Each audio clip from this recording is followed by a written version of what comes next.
Hey, this is Dr. P here. I am driving to Cleveland to drive my daughter to college at John Carroll University. And I've been getting YouTube questions. And one of them was, what is the risk of needing a total knee replacement after tearing your ACL?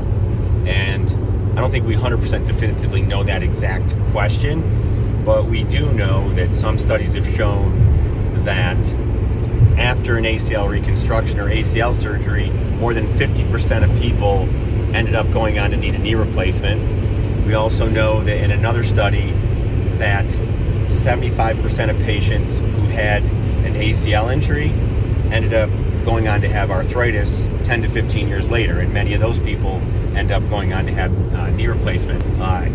Sustaining an ACL tear is a huge risk to needing a knee replacement down the road. Hence, if we want to prevent knee replacement by the year 2043, we really need to prevent ACL tears. And we know that 50 to 75% of ACL injuries are preventable with preventive programs such as Sports Metrics was developed in Cincinnati by Dr. Noyes and his team. There's a lot of programs similar to that.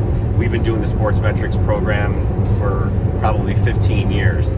There are ways to prevent ACL tear. We should be really concentrating more on those. And not surprisingly, insurance doesn't cover those programs. But we really need to push harder toward prevention of injuries to the knee, especially ACL tears, and that'll lessen the need for knee replacement down the road.